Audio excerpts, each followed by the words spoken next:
les nouvelles filières universitaires qui associent des partenaires gabonais et français et qui déroulent des formations pertinentes ici au Gabon. Donc il était important pour nous de mettre en valeur ces filières et les diplômes délocalisés qu'elles proposent ici. Et l'autre objectif était d'informer les étudiants souhaitant mettre en œuvre un processus de mobilité étudiante et se déplacer vers la France, de les informer au maximum des procédures, des modalités pour mettre en œuvre cette mobilité. Alors, qu'est-ce qu'on a concrètement au programme de ce salon? Il y a des stands? Comment ça se passe? Tout à fait. Il y a deux espaces, en fait, ou deux moments dans ce salon. Un espace de stand dans lequel on regroupe les différents partenaires impliqués dans ces processus et des tables rondes ouvertes au public pendant lesquelles les étudiants, les jeunes, toutes les personnes intéressées par ce qui se passe au niveau de l'enseignement supérieur au Gabon en partenariat avec la France peuvent venir assister à des conférences, des tables rondes sur des sujets très variés, des procédures consulaires, administratives, les financements d'études, etc. Ça veut dire que les étudiants qui veulent aller étudier en France, ils peuvent venir prendre des renseignements auprès de Bien sûr, mais de manière générale, tout le monde peut venir. Le salon est ouvert. D'accord, les parents aussi. Exactement. Monsieur Fresneau, peut-être rappeler les cibles visées? Alors, nous visons, comme ça a été dit, les étudiants, les lycéens, de manière générale, les jeunes Gabonais, ou peut-être même les moins jeunes qui souhaitent reprendre des études. Il y a des filières qui sont ouvertes aussi aux gens qui souhaitent reprendre des études après une expérience professionnelle. Donc, c'est très ouvert, l'entrée est libre. Les communications sont concernées? Ah oui, pourquoi pas, bien sûr. Il y a des formations dans le domaine. D'accord. Peut-être un mot sur les partenaires, parce que c'est quand même un salon. Tout à fait. Alors les partenaires sont à deux niveaux. D'une part des partenaires institutionnels tels que l'Agence universitaire de la francophonie, l'Agence nationale des bourses du Gabon ou Campus France, qui sont des acteurs importants notamment de la mobilité étudiante, et des partenaires plus directement universitaires, universités gabonaises et françaises qui sont assez nombreuses. Je ne les citerai pas, je vous invite à venir voir au salon pour les rencontrer sur place. Et ça se déroule jusqu'à quand? Jusqu'au samedi 30 mars, en fin d'après-midi. Merci Monsieur Fresneau d'être passé sur Gabon Télévision.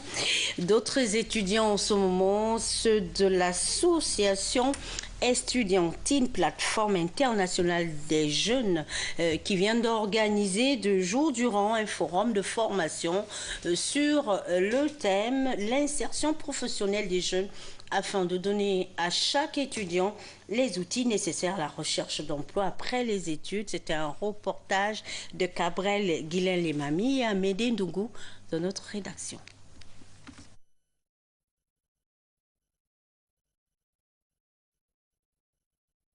C'est pour participer à l'insertion des jeunes Gabonais et explorer, développer leur potentiel en leadership que l'AISEC, Association internationale estudiantine, a organisé ce forum dénommé Gabon Youth to Business Forum, afin de donner à chaque étudiant les outils nécessaires à la recherche d'emploi après les études. L'objectif de ce forum était de donner les aptitudes nécessaires pour les étudiants en fin de cycle et aux demandeurs d'emploi pour leur recherche effectivement d'emploi après l'école. Nous avons fait l'évaluation de ce forum et la plupart des participants sont satisfaits.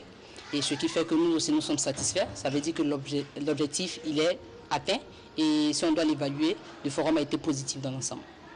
Plusieurs exercices de stimulation sur différentes techniques ont été enseignés aux étudiants. 5 étudiants ont réussi à ce test de stimulation et qui ont bénéficié d'un stage en entreprise qu'ils prendront part dans les tout prochains jours. Je sors de là très enrichi parce que d'ailleurs c'est une première que j'assiste à un forum dans le genre, comment apprendre à rédiger un CV, comment se tenir lors d'un entretien.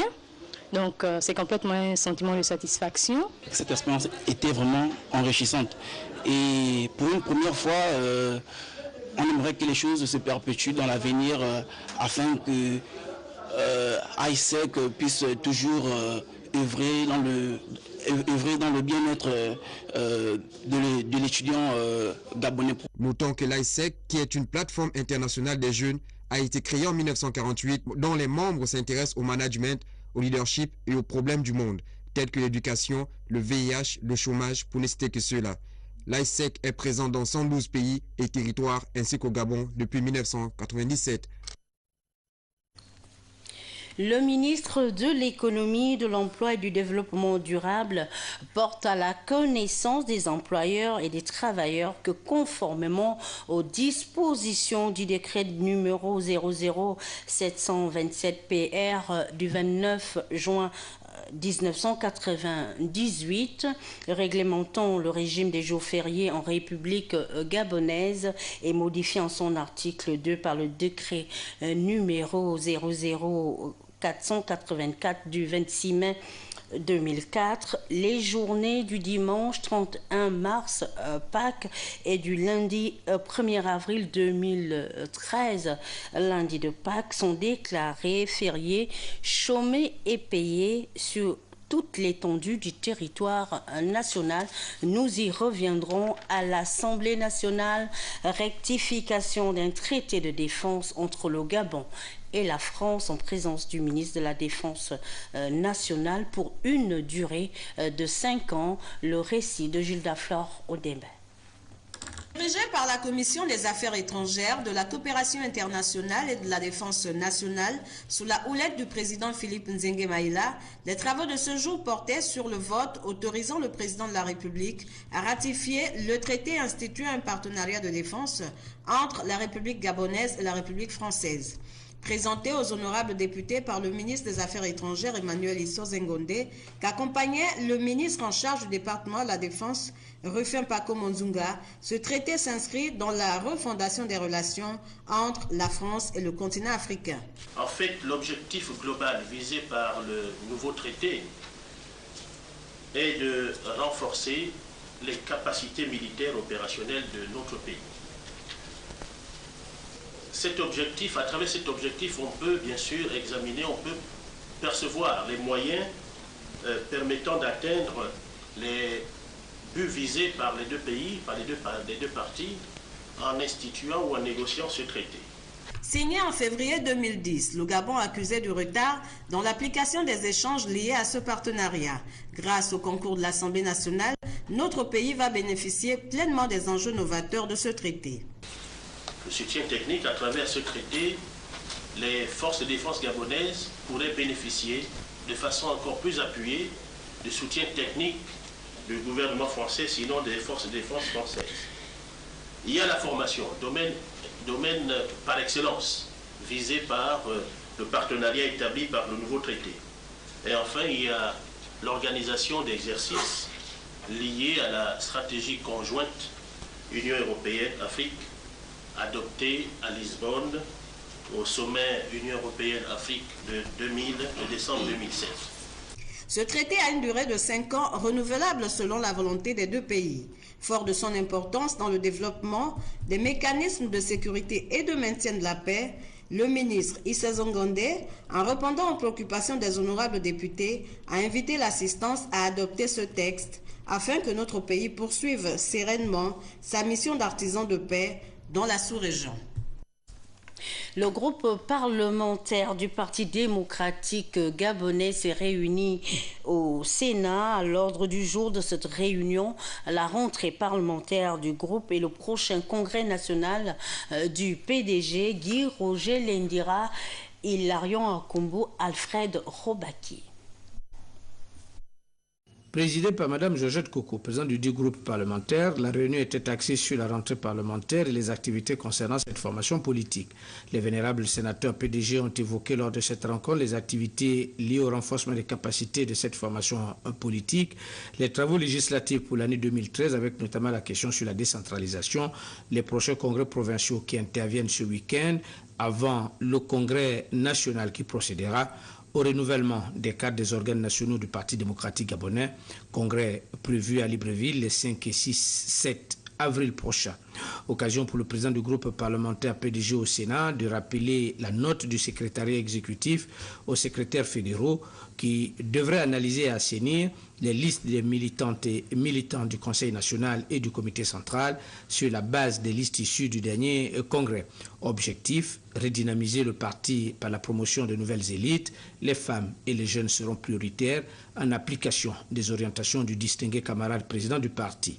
C'est donc une rencontre opportune opportune et importante qui a donc permis aux vénérables sénateurs du groupe PDG au Sénat d'échanger et de partager leur vision à cet instant important de la vie du parti. Le président du groupe parlementaire PDG, Mme Georgette Coco, en a profité de cette rentrée politique pour lancer un appel à plus d'action de la part des sénateurs PDG dans le cadre de leur mission quotidienne et dans celui des prochaines échéances politiques que connaîtra notre pays, notamment les élections locales. Dans le même ordre d'idées, nous recevons sur ce plateau l'honorable Guy-François Mungengi Kumba. Bonsoir. Bonsoir. Vous êtes là pour nous parler du congrès provincial de l'Estuaire et vous avez une importante communication. Nous vous écoutons. Merci. En vue donc de la préparation du congrès national du PDG prévu du 5 au 7 avril 2013 prochain, des conseils provinciaux sont organisés dans toutes les capitales provinciales. Pour ce qui est de la province de l'Estuaire, ce sera demain, vendredi 29 mars 2013 et samedi de ce même mois. Le lieu, c'est le lycée Paul Indjenje Ngonju, l'ex-lycée d'État de l'Estuaire. Demain donc, vendredi à partir de 14h, c'est la mise en place. 14h30, arrivée des participants et 16h, c'est le début de la cérémonie. La clôture ou suspension pour cette journée interviendra aux environs de 18h. Le samedi 30 mars 2013, les travaux en commission sont prévus de 8h à 11h. 4 commissions ont été retenues avec des thèmes précis. Commission numéro 1, les valeurs de la société gabonaise. Commission numéro 2, la gouvernance. Commission numéro 3, la contribution des femmes dans la création des richesses. Commission numéro 4, la contribution des jeunes dans la création de richesses. 11h, 12h, lecture et adoption des rapports des commissions. 12h, 13h, une pause. 13h30, ce sera la plénière avec la présentation du plan stratégique Gabon émergent par un expert, la lecture et adoption du rapport général des travaux, allocution de clôture du conseil provincial. Ils sont donc conviés à prendre part à cette rencontre.